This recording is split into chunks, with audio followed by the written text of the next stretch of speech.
রোগীর ইনসুলিন বেশি, তারে আরও ইনসুলিন দিতে আছে বছর বছর, কিন্তু টেস্ট করাইতে টাকা বেশি খরচ হবে, কিন্তু ধুমাইয়া যে ইনসুলিন মারতেছে 10 বছর, হাতে যে কত টাকা চইলা গেছে গা, ওই দেহে যে কয়েকশো বার টেস্ট করানো যায়, তো সেইটা হেয়ার মগজে নাই। এটা না জানে কেমনে চিনি বেশি রুগী তারে 6 বেলা চিনি খাওয়াইতে আছেন ধুমাইয়া। তা আমরা 10 বছর অপেক্ষা করছিলাম কবে কিডনিটা নষ্ট হবে, আজকে সেই দিন। ডায়াবেটিসের মূল কারণই জানো না, টাইপ 2 ডায়াবেটিসের প্যাথোফিজিওলজি জানো না, ডায়াবেটিস চিকিৎসা করতে বসছো কেন? আসসালামু আলাইকুম, সবাই কেমন আছেন?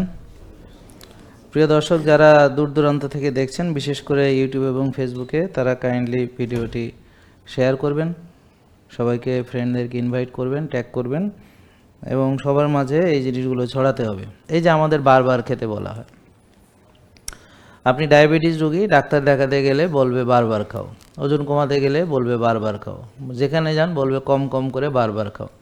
এই বারবার খাওয়া কিন্তু ভয়ঙ্কর। যেমন আমাদের যে ইনসুলিন রেজিস্ট্যান্স হয়, এটার মূল কারণ হলো বারবার খাওয়া, বেশি বেশি খাওয়া, এবং টেনশন করা, রাত জাগা, প্রসেসড আল্ট্রা প্রসেসড ফুড খাওয়া, সেই খাবারগুলো ব্যবহার না করা, ব্যায়াম বা কায়িক শ্রম না করা, হ্যাঁ, এই ডিসিপ্লিন ছাড়া জীবনযাপন করলে ইনসুলিন রেজিস্ট্যান্স হয়।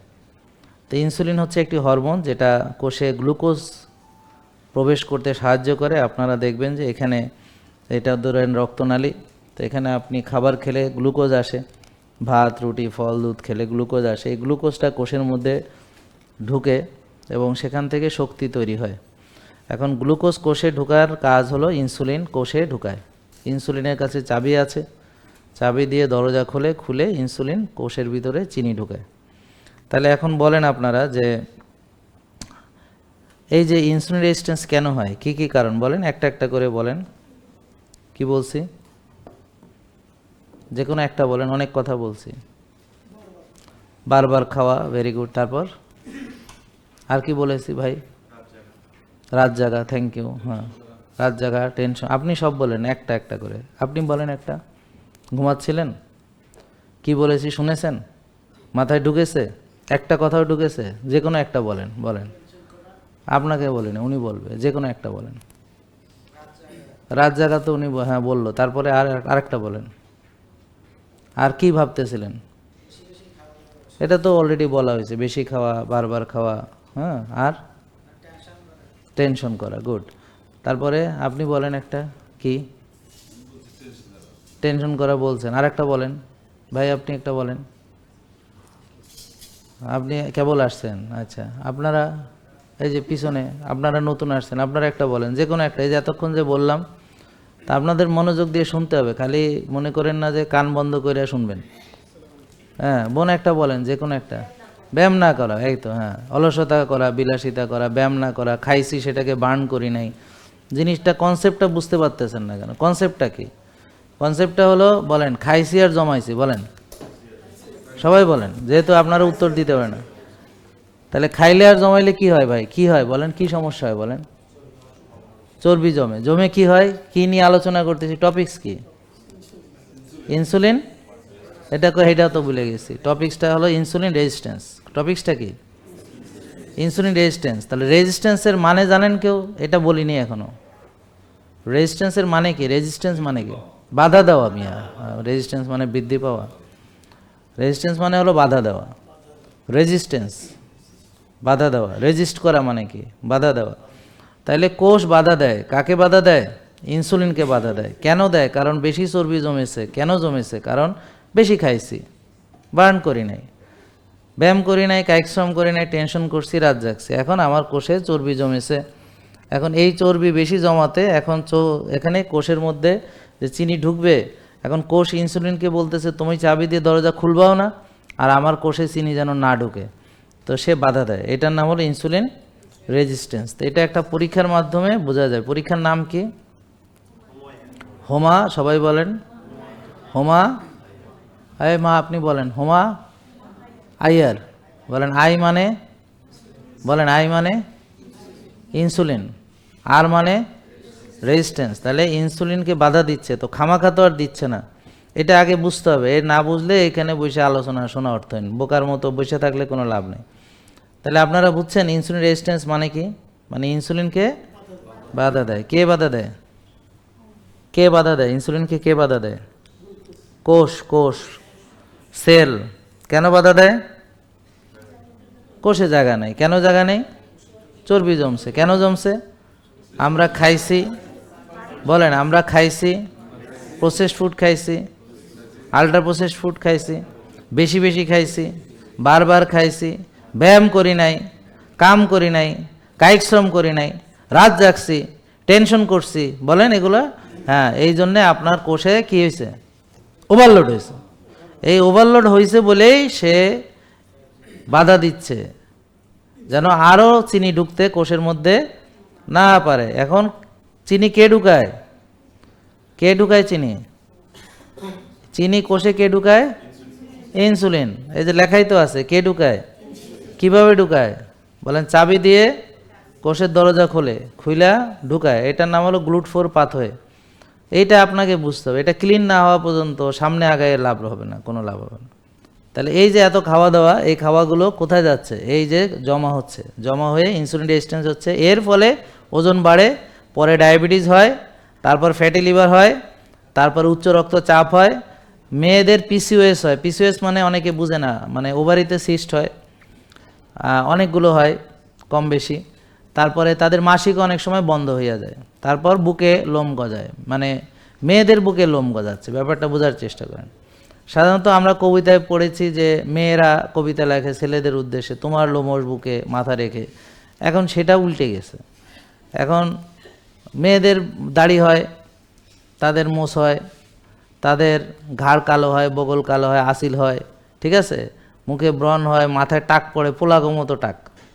তাহলে এটা কেন হয়? ওই যে টেস্টোস্টেরন মেয়েদের বেড়ে গেলে, তাও হেলদি টেস্টোস্টেরন না।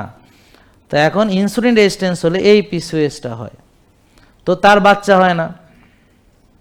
তো শ্বশুর বাড়ি থেকে এবার শুরু হয়, এই কি বউ বিয়ে করছো, বাচ্চা হয় না। হ্যাঁ, তারপরে এই একজন এক এক রকম কথা শোনায়। তো এইভাবে তার জীবনটা, মানে মানসিকভাবে, শারীরিকভাবে সব দিকে সে ক্ষতিগ্রস্ত হয়। বুঝতে পারছেন? তো এইটা তার মেয়েলি যে ক্যারেক্টারিস্টিক হারিয়ে সে অনেকটা পুরুষ না, কিন্তু পুরুষালী ক্যারেক্টারিস্টিক, মানে পুরুষদের বাচ্চা হয় না, এহার বাচ্চা হয় না, পুরুষদের মাসিক হয় না, এহার মাসিক হয় না, পুরুষের বুকে লোম গজায়। হ্যাঁ, মানে মেয়েরা সমান সমান হইতে চাইছে, পুরুষদের মতো হইতে চাইতেছে। এখন বাস্তবিকই সেটাই পাইতেছে। এখন তো আমরা দেখি অনেকে আন্দোলন করে, আমরা সমান সমান হইতেছে। তো এখন তারা সমান সমান রিয়েলি হইতে আছে, মানে তোর দাঁড়িয়ে আমারও হয়, তোর মোছ আছে আমারও আছে, তুই শেভ করছ আমিও করি, ঠিক আছে? ব্যাপারটা বুঝেন নাই? তোর মাথায় টাক পড়ে আমারটাও পড়ে। হ্যাঁ, আগে তোর মেয়েদের এভাবে পড়তো না। তো সমান সমান, তো এরকম তো দুইজনেরই কারোর বাচ্চা হয় না। পুরুষদের তো আর হবে না, এটা আপনারা বুঝেন যে কেন হবে না। এখন মেয়েরও হয় না, সমান সমান। তো এরকম ঘটনা ঘটে। আবার পুরুষদের কি হয়, হেরা মেয়েদের মতো হয়ে যায়। কিভাবে? ওদের ব্রেস্ট হয় মেয়েদের মতো, এটার নাম হলো গাইনোকোমেশিয়া। মানে পুরুষদের ব্রেস্ট, মানে চেস্ট বিকাম ব্রেস্ট, ঠিক আছে? তো এখন পুরুষদের এরকম হয়, তারপর তাদের ইরেকটাইল ডিসফাংশন হয়, সেম, মানে জাস্ট পুরুষ মেয়ে, মেয়ে পুরুষ। এটা কেন? হরমোনাল ইমব্যালেন্সের কারণে। অর্থাৎ কোষ খালি না করে, তার মানে ডায়াবেটিস রোগীর চিকিৎসা কোষ খালি করতে হবে। আর কোষ খালি থাকলে রক্তের চিনি কোষে ঢুকবে, আর কোষ খালি থাকলে কোষ ইনসুলিনকে বাধা দিবে না। তাইলে আমরা যদি ইনসুলিন রেজিস্ট্যান্স ভালো করতে চাই, বা ইনসুলিন রেজিস্ট্যান্স ভালো মানে এটার একটা সুন্দর আছে, সেটা হলো ইনসুলিনের সেন্সিটিভিটি। বলে ইনসুলিন সেন্সিটিভিটি বাড়বে, বলেন ইনসুলিনের। তার মানে একটা হলো সেন্সিটিভ আর একটা হলো রেজিস্ট্যান্স। সেন্সিটিভ মানে অল্প ইনসুলিন অনেক কাজ হবে, আর রেজিস্ট্যান্স মানে হইলো অনেক ইনসুলিনও কোনো কাজ হবে না, কম কাজ হবে। বোঝা গেল? তাহলে খেয়াল করেন, যদি কারো ইনসুলিন রেজিস্ট্যান্স হয়, রেজিস্ট্যান্স হলে বডি কি করে, আরও বেশি ইনসুলিন তৈরি করে, তাহলে হাইপার ইনসুলিনিমিয়া হয়। এই হাইপার ইনসুলিনিমিয়া একটা রোগ, এটা ডাক্তাররা মনে হয় জানেই না, অথচ তারা ডাক্তারি করে। এটা যে একটা রোগ তারা জানেই না, কিন্তু তারা ডাক্তারি করে, এবং তারা বিশেষ অজ্ঞ, মানে একটা বিশেষ জিনিস জানে না, কিন্তু ডায়াবেটিসের চিকিৎসা করে। ধরেন বড় ডায়াবেটিস বিশেষ অজ্ঞ, সে ডায়াবেটিস সম্পর্কে এটা জানে না যে হাইপার ইনসুলিনিমিয়া একটা প্রবলেম, ঠিক আছে? এবং এটা তো বৈজ্ঞানিক সত্য যে হাইপার ইনসুলিনিমিয়া, আমরা তো পরীক্ষা করে দেখছি যে আপনার ইনসুলিন থাকার কথা 4, আপনার আছে 12, 16, 22, তার মানে আপনার হাইপার ইনসুলিনিমিয়া আছে। এটা তো আমরা আজকেই টেস্ট করে বুঝে ফেলবো। তার মানে এটা তো আর এমন না যে এটা আপনার অজানা কোনো জিনিস বা এটা কেউ জানতে পারবে না, এটা আমি যে সত্য বলতেছি কিনা এখনই আপনি প্রমাণ করতে পারবেন। আজকে সবাই রিপোর্ট করানোর পরে যার ইনসুলিন 4 আগেই কংগ্রাচুলেশন, ঠিক আছে। যার 6-এর নিচে সে মোটামুটিভাবে ওকে ঠিক আছে, কিন্তু যাদেরই 8-এর উপরে 10, 12, 14, 16, 18 তাদের সবারই হাইপার ইনসুলিনিমিয়া। তাহলে হাইপার গ্লাইসেমিয়া মানে ডায়াবেটিস, আর হাইপার ইনসুলিনিমিয়া মানে এটা পৃথিবীতে নাই, আমরা বিশেষজ্ঞরা এটা জানি না, বিশেষভাবে অজ্ঞ বসে রয়েছে, চোখ কান বন্ধ করে বসে রয়েছে যে না আমি জানি না আর আমি জানতে চাই না, এটা আমি ইনসুলিন রেজিস্ট্যান্স করাবো না রোগীকে, এটা করাইলে ওর অনেক টাকা খরচ হবে, কিন্তু বছর বছর ইনসুলিন দিতে মাগনা দিবে সে। হ্যাঁ, তার মানে কি করতেছে, একটা রোগীর ইনসুলিন বেশি তারে আরও ইনসুলিন দিতে আছে বছর বছর, কিন্তু টেস্ট করাইতে টাকা বেশি খরচ হবে, কিন্তু ধুমাইয়া যে ইনসুলিন মারতেছে 10 বছর, হাতে যে কত টাকা চইলা গেছে গা, ওই দেহে যে কয়েকশো বার টেস্ট করানো যায়, তো সেইটা হ্যার মগজে নাই। বিশেষ অজ্ঞ বেচারা একটা জিনিস অজ্ঞ ওই বসে রয়েছে বিশেষভাবে, হ্যাঁ এটা বুঝবে না, এটা জানার দরকার নেই, তার সায়েন্স জানার দরকার নেই। হ্যাঁ অনুমান নির্ভর চিকিৎসা করে, যে একটা রুগীকে ইনসুলিন দেওয়ার আগে ইনসুলিন তৈরি হয় কিনা, তার সিপেপটাইড কত এটা না জানেই হারে ইনসুলিন দিয়ে দিছে, তার অনুমান তার মনে হয়েছে, মনে লাগছে দিয়ে দিছে। হ্যাঁ, কোনো বৈজ্ঞানিক প্রমাণ নাই, ভিত্তি নাই, যে এভিডেন্স নাই কি যে ওর ইনসুলিন আসলেই তৈরি হয় কিনা। তুমি দেখো তার সিপেপটাইড করাও, করে যদি দেখো যে আসলেই হয় না দিবা, তার যদি ইনসুলিন আসলেই কম থাকে দাও ইনসুলিন, আমরা নিষেধ করবো না, কিন্তু তুমি টেস্ট করলা না, তুমি তাকে 10 বছর ধরে ইনসুলিন মারতে আসো, তাহলে এটা কি ধরনের হলো? এটা কি বিজ্ঞান নির্ভর তার চিকিৎসা হলো নাকি অনুমান নির্ভর হলো? আর আমরা যে কথাগুলো বলছি সত্য কিনা এটা তো আপনি এখনই প্রমাণ করতে পারেন, আপনি হুমায়ুর করায় হুমায়ুর যদি 1 থাকে কংগ্রাচুলেশন, কিন্তু যদি বেশি থাকে তাহলে কোষ খালি করতে হবে, তাহলে এটা তো আপনার জানতে হবে।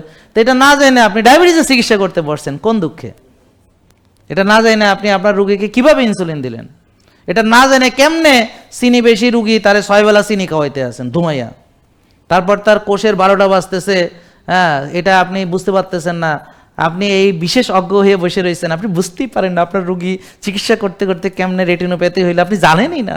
সব কটা রুগীর রেটিনোপ্যাথি বানাইতে পারছেন আপনি, তাও জানেন না কেমনে রেটিনোপ্যাথি বানায়। হ্যাঁ, সব রুগীরে চিকিৎসা করতে করতে রেটিনোপ্যাথি বানাইতে আছে, সব রুগীর নেফ্রোপ্যাথি বানাইতে আছে, সব রুগীর কিডনি নষ্ট করতে আছে, সব রুগীর লিভার ড্যামেজ করতে আছে, ফ্যাটি লিভার থেকে সিরোসিস বানাইতেছে।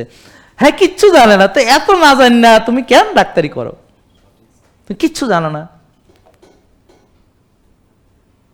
হ্যাঁ, ডায়াবেটিসের মূল কারণই জানো না, টাইপ 2 ডায়াবেটিসের প্যাথোফিজিওলজি জানো না, ডায়াবেটিস চিকিৎসা করতে বসছো কেন? তাহলে বলেন 6 বেলা খাইয়া কি, এই 6 বেলা খাইয়া কি কোনো দিন এই ওভারলোড ভালো হবে? তো এই জন্যে যারা এই যে ডায়াবেটিস রোগী, কারা কারা একটু হাত তোলেন, সত্যি সত্যি হাত তোলেন। এই যে বাবা আপনার কয় বছর? কয় বছর? 56 বছর ধরে ডায়াবেটিস, 14 বছর ধরে ডায়াবেটিস, এই তো বাবা বুঝছে। তো 14 বছর ওনাকে পোষা হয়েছে কেন? ওনাকে 6 বেলা খাওয়া হয়েছে চিনি আর ওষুধ দিছে, এখন ইনসুলিন দিছে। আর কে কে ইনসুলিন নেয়? এনিওয়ান? আপনি কত বছর ইনসুলিন নেন?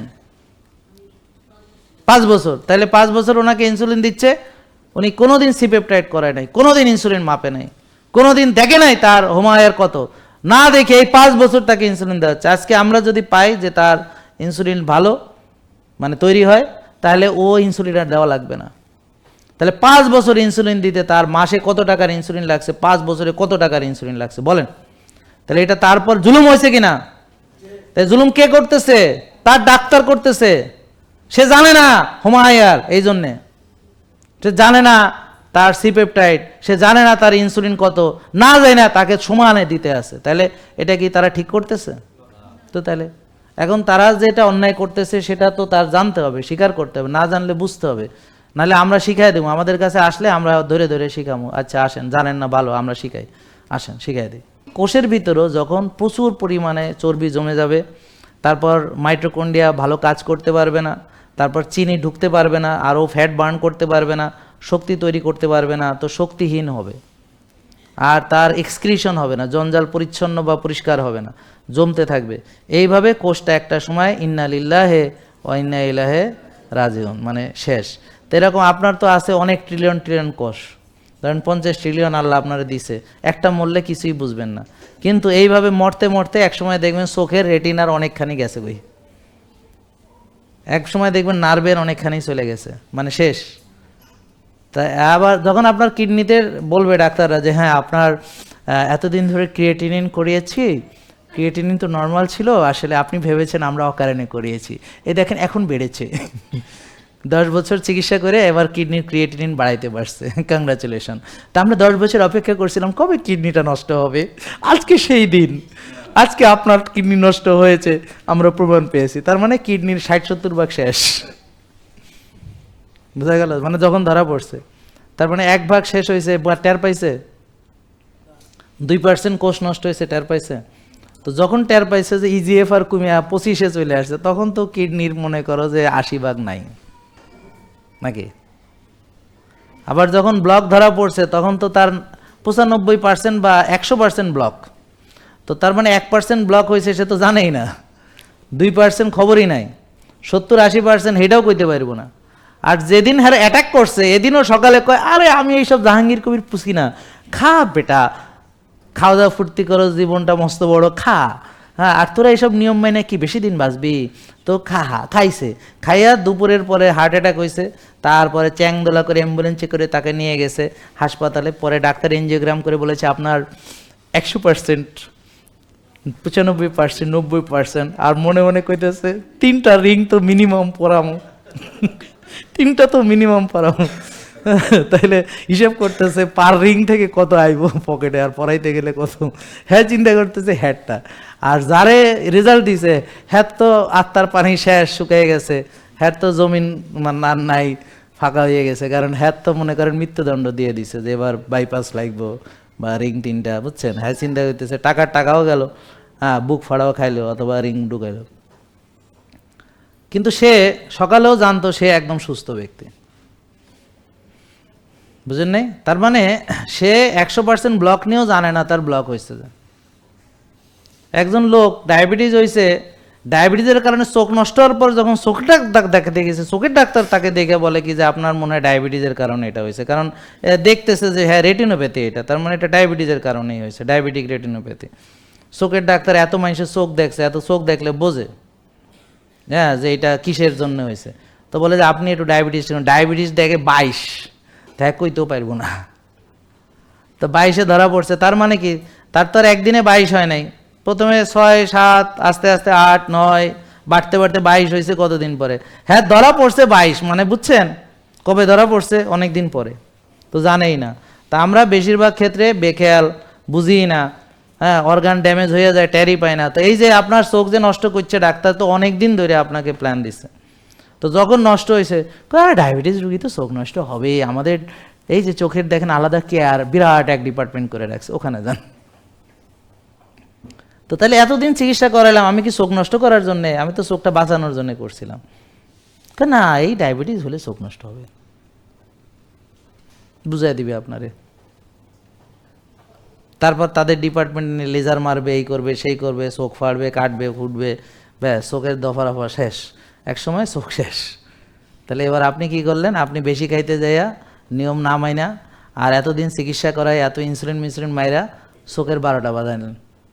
তা চোখ নষ্ট করার জন্য আপনি খরচও কম করেন না, ডাক্তারে কতবার ভিজিট দিছেন যে আমি চোখটা নষ্ট করব, তারপরে কত ওষুধ খাইছেন, কয় বেলা খাইছেন, 6 বেলা খাইছেন, হ্যাঁ কত রাত জাগছেন, কত অনিয়ম করছেন যে না আমার চোখ নষ্ট করেই ছাড়বো, এবার কোনোভাবে আমার এই চোখ রাখবো না, আল্লাহ দিছে কেন চোখ ভালো, এটারে আমি নষ্ট করবই।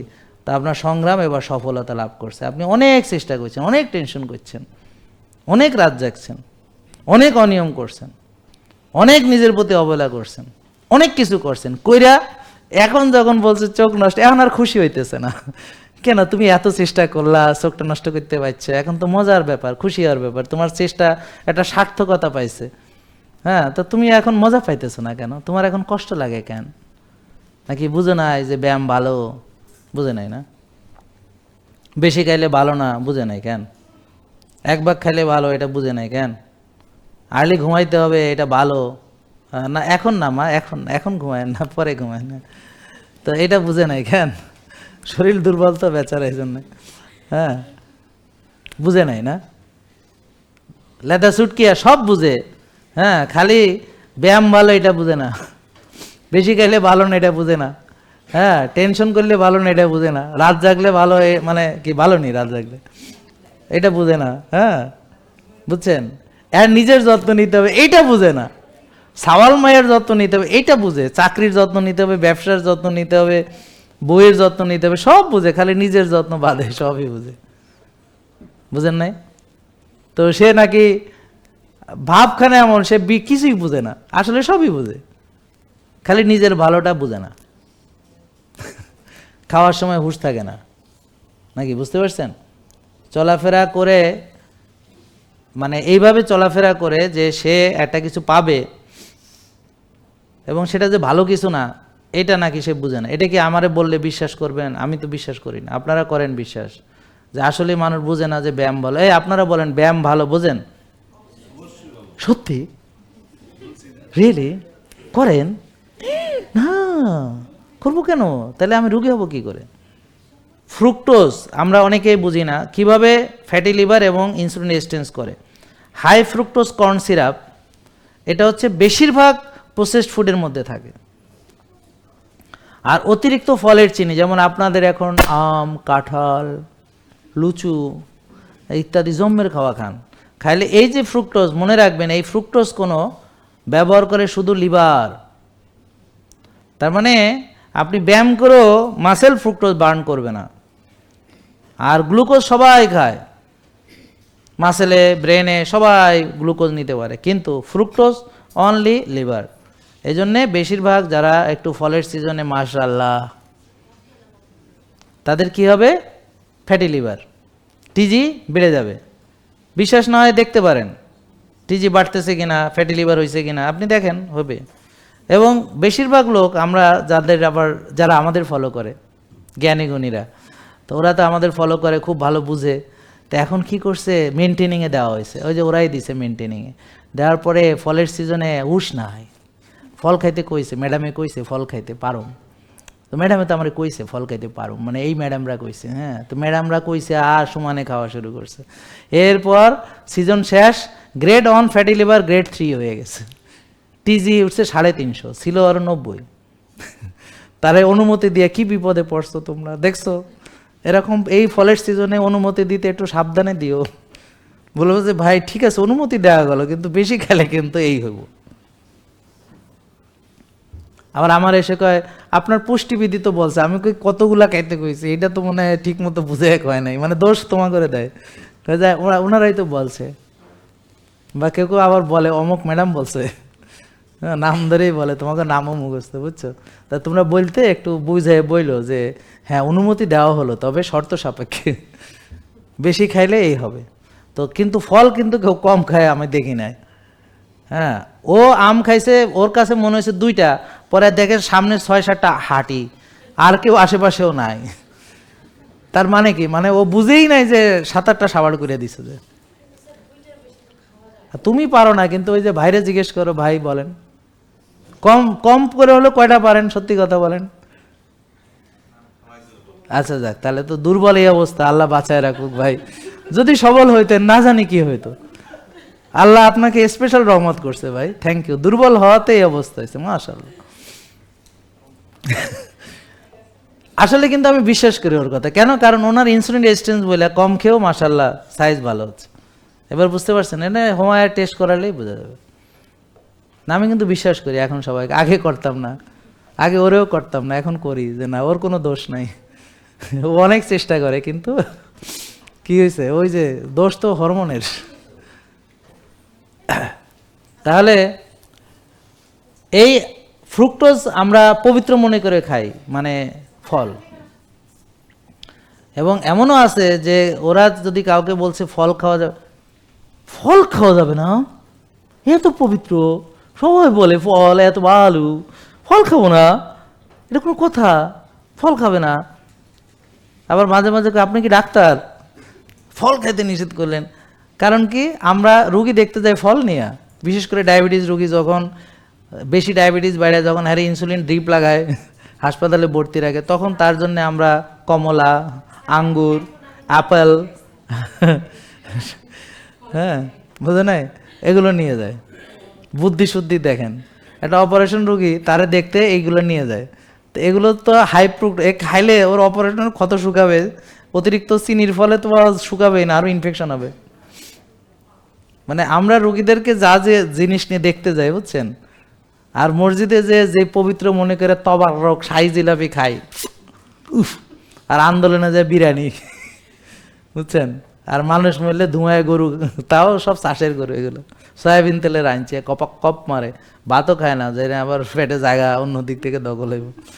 হ্যাঁ, ঠিক আছে। তা আমাদের হিসাব কিতাব সব ভিন্ন রকম, বুঝছেন। মানে প্রতিটা হিসাব রুগী হওয়ার জন্য আপনাকে আরো বেশি যোগ্য করে গড়ে তোলে। যেমন সারাদিন রোজা রাখছে, কত কষ্ট করছে, কত কিছু দেখছে, খায় নাই, ইফতারের সময় ফাটায় ফেলবে, মানে পেঁয়াজু, বেগুনি, বুরিন্দা, তারপর বলো না মুড়ি, শাহী জিলাপি, তারপর আর কি আছে, হালিম, হ্যাঁ, আলুর চপ, ডিমের চপ, হ্যাঁ, তারপরে যে মুড়ি ছোলা দিয়ে মাইখা, তারপরে একেবারে, আর শরবত তো আছে, হ্যাঁ, ফল, খেজুর, হ্যাঁ, খেজুরের কথা বলতে ভুলে গেছি, এত পবিত্র একটা জিনিস, এটা বলতেই ভুলে গেলাম। মক্কা মদিনার খেজুর সব মহাপবিত্র, বুঝতে পারছেন। তো আসেন আমরা সত্য জানি যে, দেখেন আমরা যে কথাগুলো বলছি সত্য কিনা আপনি নিজেই প্রমাণ করতে পারবেন। যেমন এই ছেলেটা আসলো, ওর হোমায়ার যাই থাক, এখন ভালো থাকতে হবে, এক থাকতে হবে। তা আপনারা যাদের হোমায়ার যত আছে, তা বেশি থাকা মানে কোষে জায়গা কম, তাহলে আমাকে হোমায়ার একের কাছে রাখার চেষ্টা করতে হবে, মনে থাকবে। তাহলে এটা কিভাবে করবেন? রোজার মাধ্যমে যা যা এতক্ষণ বললাম, মানে যে ভালো কাজগুলা, তার ভিতরে ভালো চিন্তা, ভালো ব্যবহার। বোনরা, আপনারা আমার কথাটা একটা মনোযোগ দিয়ে শোনেন। আজকের পর থেকে আপনি মানুষের সঙ্গে, আপনার প্রিয়জনদের সঙ্গে ভালো ব্যবহার করতে থাকুন, দেখবেন কিছুদিনের ভিতর আপনার সংসারের পরিবেশ সুন্দর হইয়া যাবে। আপনি বিশ্বাস করবেন আমার কথা, আপনার পরিবেশ সুন্দর হয়ে যাবে, আপনার সংসারের পরিবেশ সুন্দর হয়ে যাবে। এই আপনি যে বলেন যে কেউ আপনার দেখতে পারেন, আপনি বলবেন সবাই আপনাকে এত কেন ভালোবাসে। হ্যাঁ, আপনি মাঝে মাঝে চোখ দিয়ে পানি ঝরবেন, সবাই আপনাকে কেন এত ভালোবাসে। তা আসলে তখনই আপনি বুঝবেন যে আসলে কেন বাসতেছে। তো আপনি মানুষকে মানে নিজের কি হলো এটা না ভেবে তাদেরকে উত্তম ব্যবহারটা দেন বিনামূল্যে, যেটা কোনো টাকা লাগে না। তারপর দেখেন আপনার এনভায়রনমেন্ট চেঞ্জ হয়ে যাবে, বুঝতে পারছেন, আপনার এনভায়রনমেন্ট চেঞ্জ হয়ে যাবে। না হলে আমাকে আয়সা বলেন যে স্যার আমার হয়নি। তাহলে হুমায়ুন আমাকে এক রাখার জন্য মন মানসিকতা, চলাফেরা, খাওয়া দাওয়া সেরকম। আর টিজিএইচডিএল ওই যে অক্সিডাইজড কোলেস্ট্রলের কথা বললাম, সেটা কমানোর জন্য প্রসেসড ফুড অ্যাভয়েড করতে হবে। তারপর ওই যে বেশি মিষ্টি জাতীয় ফল ওভাবে এখন খাওয়া যাবে না। আর ভালো ফ্যাট খেতে হবে, ভালো ফ্যাট, ডাক্তাররা যেগুলো নিষেধ করে, যেমন কুসুম, আমরা কুসুম খাবো। কুসুম নিয়ে কয়েকদিন আগে আলোচনা করেছি, আবার করব। আমরা যেমন ঘি খাবো, নারকেলের তেল খাবো, তবে বেশি যাই খান সেটাই চর্বি হবে। তাই জন্য আমরা ওই যে এক ভাগ খেতে হবে এটা ভুলবো না, পরিমিতি বোধ ভুলবো না। তা আমি বলেছি কুসুম খেতে, এই জন্য 15-20টা কুসুম খাবেন এমন না। হ্যাঁ, ঘি খেতে বলেছি, ঢকঢক করে ঘি খাবেন, আর চাইলেও খেতে পারবেন, এরকম না। তা আপনি অল্প অল্প খাবেন, ভালো ফ্যাট কিছু খাবেন, যেটা আপনার ভালো কোলেস্ট্রল, সেটা থেকে টেস্টোস্টেরন, ভিটামিন ডি, হ্যাঁ, আপনার পুরুষত্ব, আপনার ইমিউন সিস্টেম, এগুলো বিল্ড করে। তারপর হচ্ছে সিআরপি বা প্রদাহ, তাহলে প্রদাহ কমাতেও সেম সব কিছু মানতে হবে। তা আমাদের সিআরপি থাকতে হবে 3-এর নিচে। তাহলে বলেন 1, হুমায়ার কত থাকলে ভালো? টিজিএইচডিএল 2, সিআরপি 3, তাহলে 1, 2, 3 মনে থাকবে। তাহলে 1 কি? হুমা, সবাই বলেন 1 কি, 2, 3, আর ইনসুলিন হলো 4-5, সুগার 5-6, ভিটামিন ডি 90 থেকে। তাহলে 1, 2, 3, 4, 5, 6, 90, 100 মনে থাকবে, কিছু হবে না। অল্প একটু বেশি থাকলে একদম যে অ্যাকুরেট হবে তা না, আপনার একটু 100 যদি সামান্য উপরে যায় তাতে কিছু যায় আসে না। আপনি এটা মোটামুটি 90-100-র ভিতর রাখার চেষ্টা করুন, তাতে করে 100-র একটু বেশি হলে কিছুই হবে না। এটা টক্সিসিটি। হ্যাঁ, 112 ছিল ওই যে ওনার আম্মার, ওরকম কোনো অসুবিধা নেই, ওনার আম্মা দিব্যি ঠিক আছে। তাহলে আমাদের সুগার 5-6 আর ইনসুলিন হলো 4-5, মনে থাকবে। তাহলে এটা মুখস্থ করি, তা চলুন। 1 Humayun, 2 TG HDL, 3 CRP, 4-5 insulin, 5-6 sugar, vitamin D 90-100। এখন আপনারটা কত আমি চাই আপনি নিজে জানেন আপনার রিপোর্ট কি। আপনার মুখস্থ থাকতে হবে যে আমার এত হোমায়ার, এত ভিটামিন ডি, এবং বাড়ছে কিনা আমাদের ফলো করে সেটাও দেখতে হবে। এবং আপনার রিপোর্ট বলবে যে আপনার উন্নতি হচ্ছে কিনা, এবং আপনি নিজে ফিল করবেন আপনার উন্নতি হচ্ছে কিনা।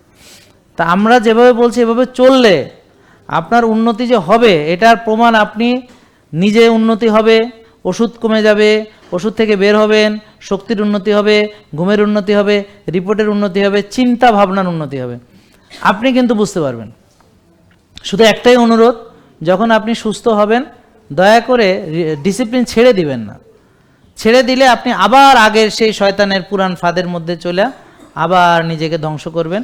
তো শয়তান আপনাকে সবসময় বলবে তুই তো এখন ভালো আছিস, এখন মানার দরকার নেই, তুই তো এখন ভালো আছিস, এখন আবার এত কিছু মানতে যাচ্ছিস কেন, হ্যাঁ। তো নানানভাবে সে আপনাকে প্রলুব্ধ করবে এবং সে কন্টিনিউয়াস প্রসেস করতেই থাকবে মরার আগ পর্যন্ত। তো এই জন্যে তার থেকে বাঁচতে হলে কন্টিনিউয়াস আপনাকে মাঝে মাঝে এখানে আসা, আমাদের আলোচনা শোনা, আর আরেকজনকে পরামর্শ দেওয়া।